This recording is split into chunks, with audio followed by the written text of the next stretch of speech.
Hello Infinite Magicraid community, Flaery here again. Today we'll be talking hero emblems, what you should know about them and what you should be doing with your heroes. Let's start it off. I'm not going to be covering particular heroes emblems and just emblems in general. Now let's start with the first row and go on from there. We have crit rate and attack rate.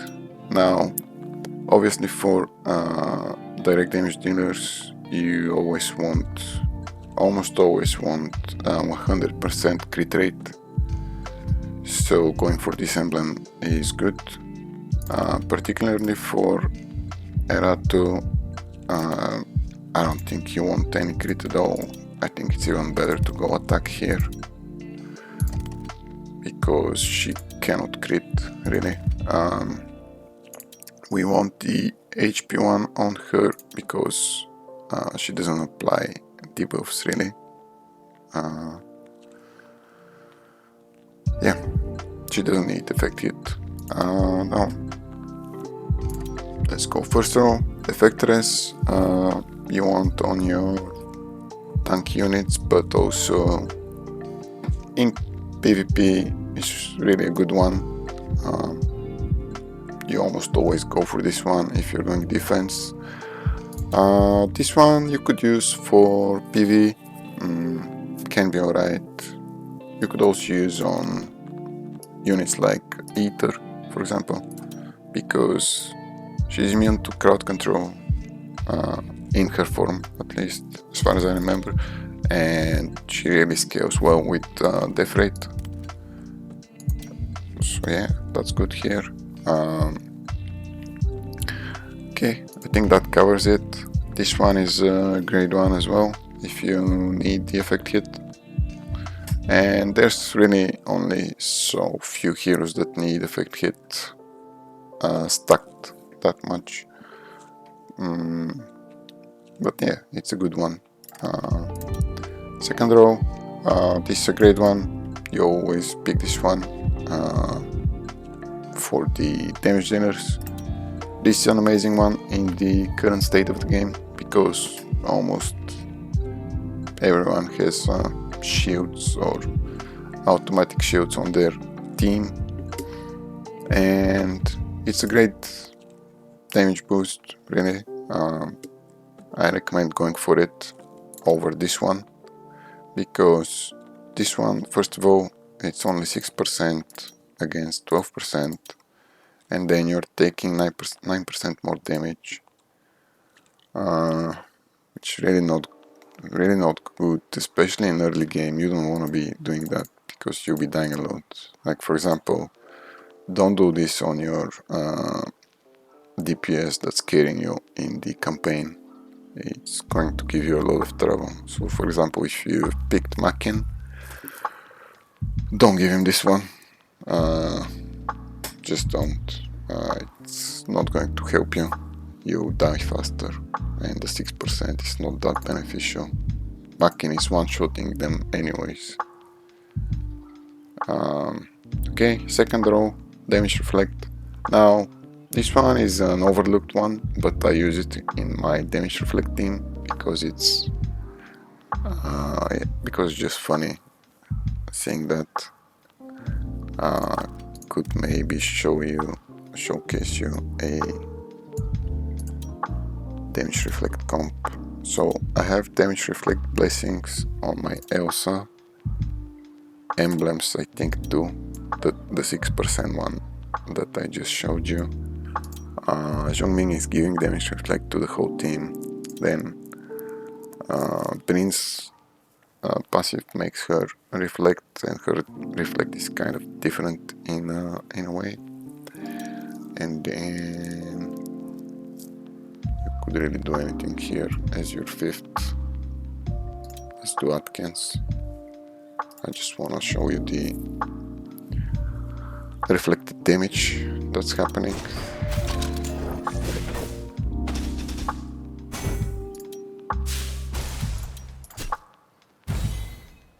Okay, let's Let's look at that. So JB's at, oh, she's already at 5%. Okay. No, she's not. She's at 5% from the damage reflect. And now if Ether hit her, she would have died. And that's just funny. Obviously, Eratu here just finishes me off.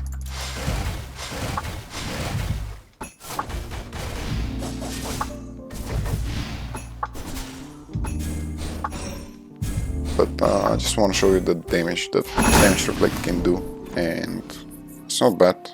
Look at this. I was doing damage. Zhangming didn't play. Now my brain, I kind of stripped her of her gear, so she didn't do much here. But it's a mechanic that that can be utilized and is actually overlooked.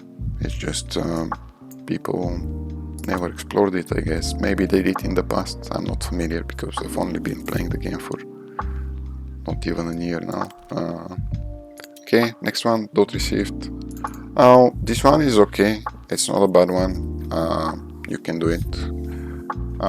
For example, Eratu is doing dot damage. Considered dot damage. So this is straight up a 9% damage reduction against that.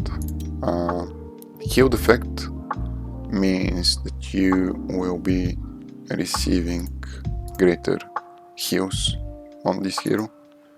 It's different than the healing effect. Healing effect means you'll be healing more with this hero. Yeah, just something you should know. It's the same for the shield effect and shielded effect.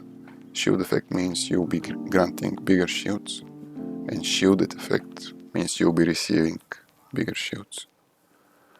Okay, so we talked about these three. Probably this one might be the best, although for the PvP meta, this one might be the best one here. Then the support role, this one is pretty great. As I said earlier, you have a shield meta right now, so 6% damage reduced, pretty great. Shield effect you could do on units that grant shields, and especially on units that grant big shields at the start of the game, like Nordic, Wukong, Set, and others that I'm probably missing. And then healing effect you can do on supports, but this one is probably one of the worst ones in this tier, so I wouldn't worry about that. Yes. Okay, next one, direct damage. This kind of okay. I don't like these conditional ones because you're only gaining it on the first turn. So versus bosses, for example, or long fights, it just doesn't do anything really. This one as well, conditional, doesn't do too much. Can be okay in waves and can be alright in PvP, but if you kill a target in PvP, usually means that the game has ended. Like if you manage to score a kill on someone, then most of the times you've already won, so this is just like not doing too much there as well. This is pretty great for dot dealers, dot damage dealers, stacking a lot. I don't know how much, I think about 10%, 9. This not great, conditional, really not great. I mean, can be okay in Factionaries if you're early game and you're pushing and you're using like level 100 heroes, and then you have one carry, maybe he gets healed, can be okay, I guess there. This is pretty good for PvP, gives you a big chunk of effect.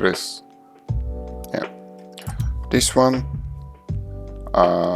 again conditional, but it can be good in PvP, just specifically to counteract Lydia's effect, because at the start of the battle she would reduce all your units' effect hit by 5%.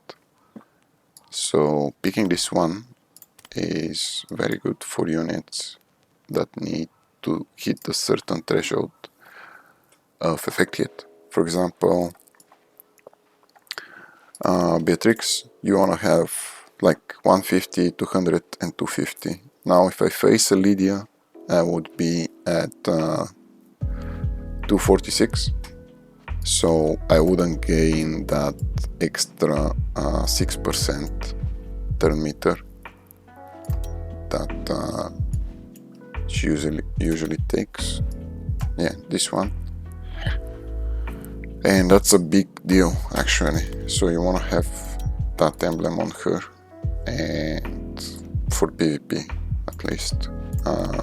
This applies to Moriki as well, and other units that have such a passive.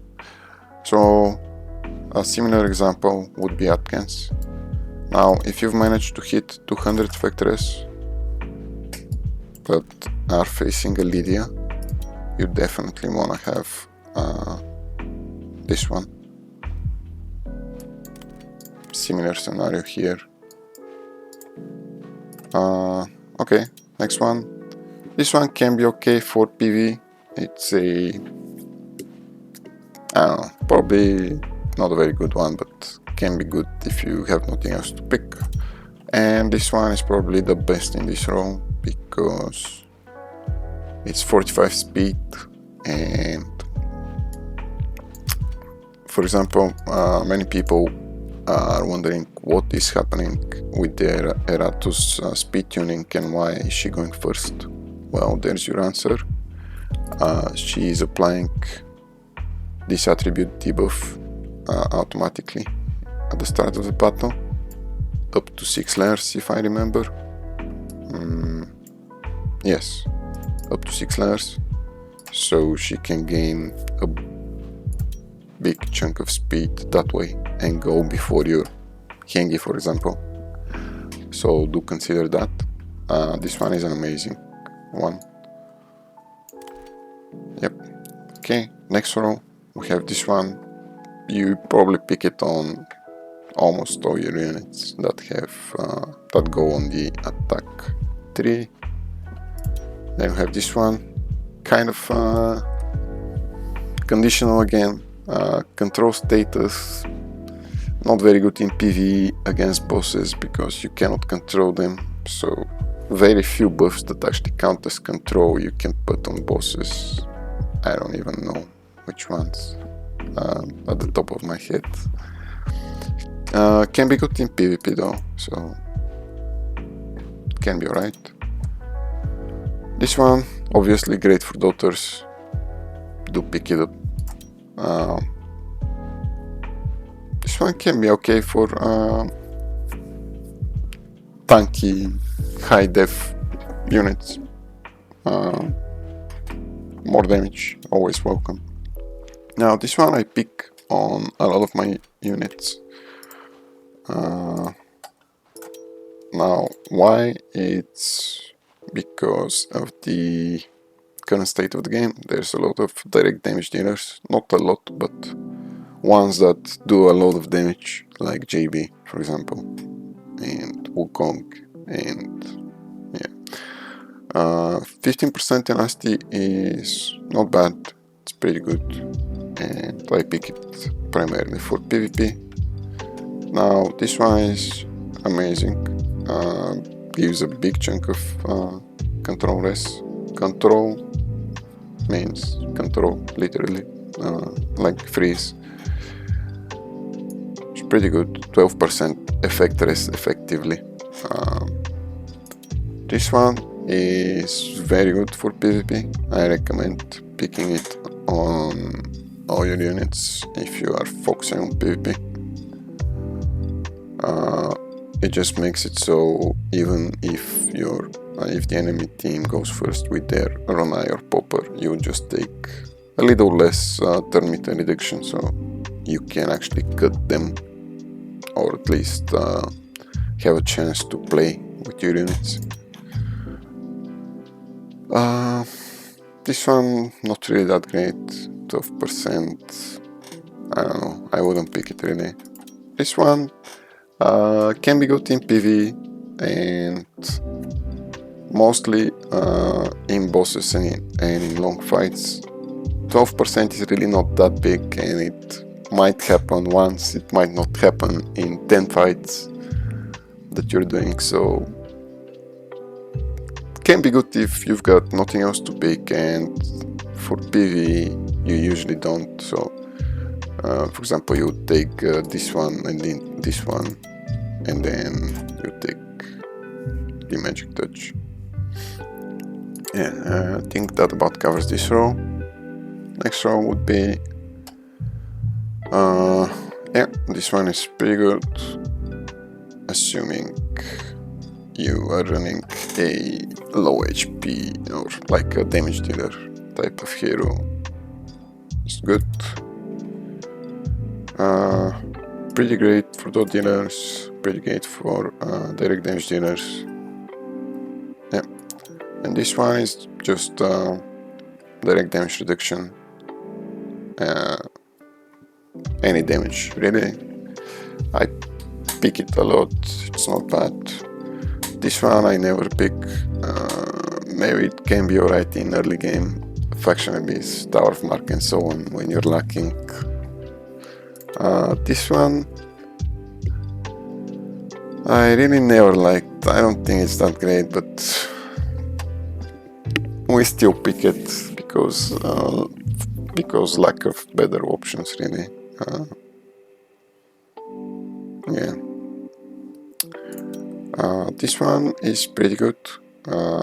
It's one of the best ones in this row, if not the best really. If you're lacking cleansers or if you have conditional cleansers like Cat and Wukong, this one helps in a way that your unit dispels himself by one debuff, and then Cat or Wukong dispel them once more, so it helps you further with the dispels. This one is pretty good, especially for units that apply speed down, for example, or attack down, which is key in a lot of the PV content, or that apply speed up, for example, or attack up, or yeah, buffs in general. Pretty good. 18% is high enough. And yeah, this one is a good one. 9% effect hit. You would be a higher speed most of the times.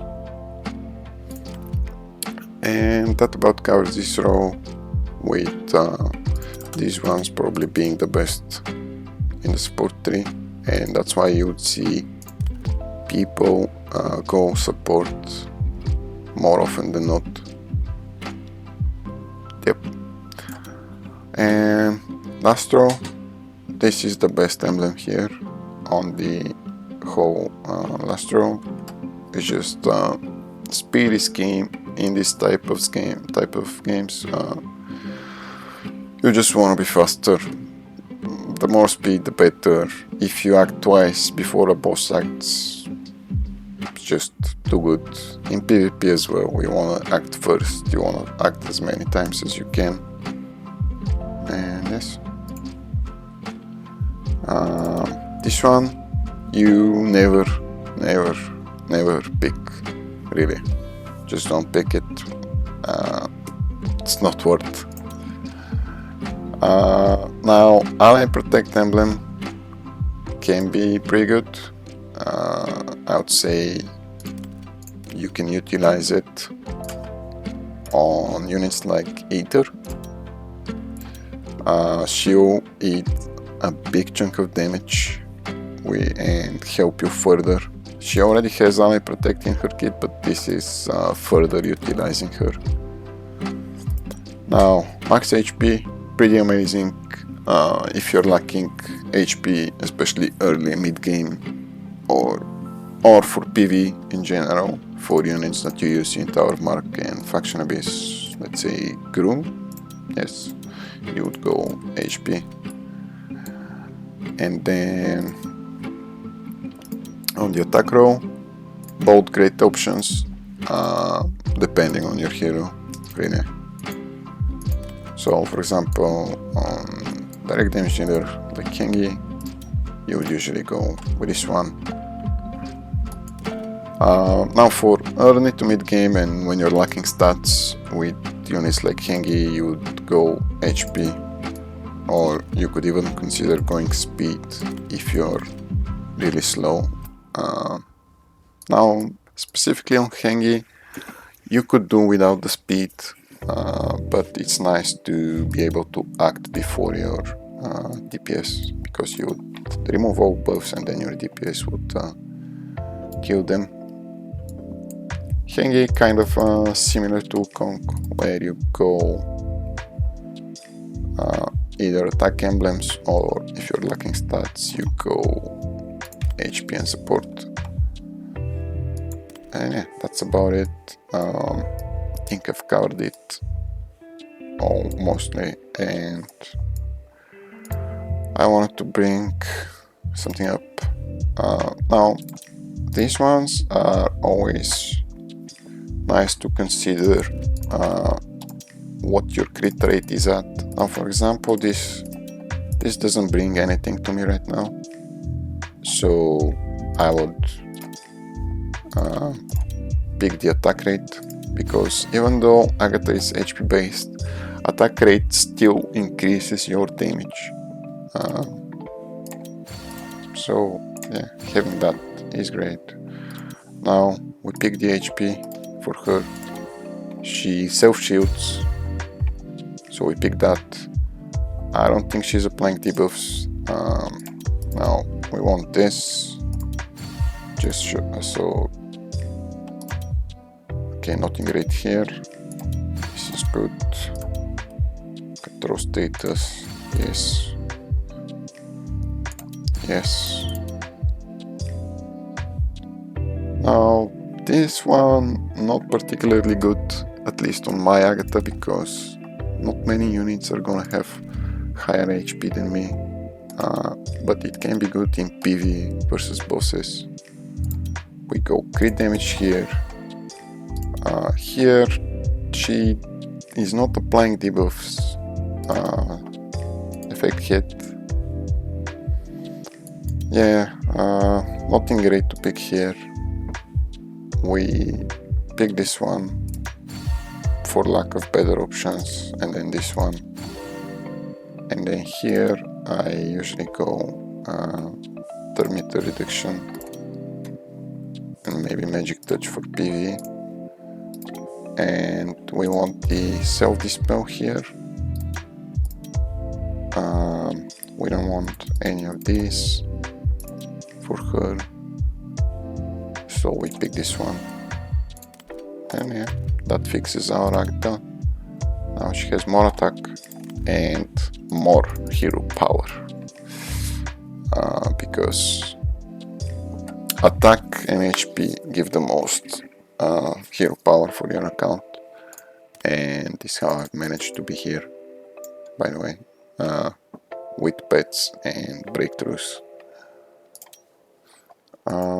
Okay, so something I saw earlier is Erato, and I have picked this on her when I really don't need it, and I picked crit rate on her and I really don't need it, so let's redo all that. We want attack on her, this, we want the HP here, damage reduction, yes. Now let's see the recommended ones. Yeah, their effect hit, we don't want effect hit, we don't need effect hit. Now we want this, we said that's pretty good one. Okay, we want this, and then yes,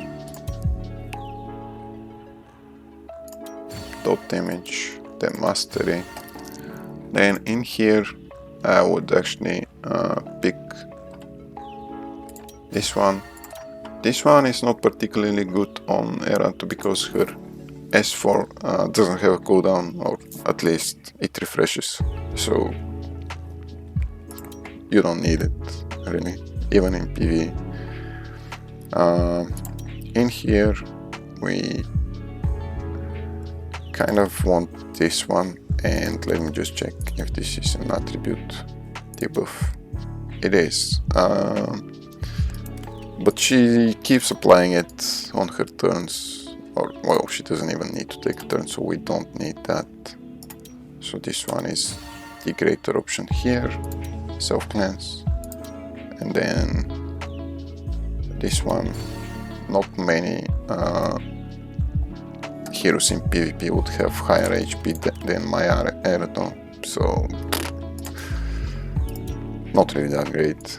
And then what are we lacking? This one. Now, none of these two bring anything for us. No, not really, and not really. So we'll just pick something. She doesn't do direct damage. Now let's see Wukong if we need to change anything here.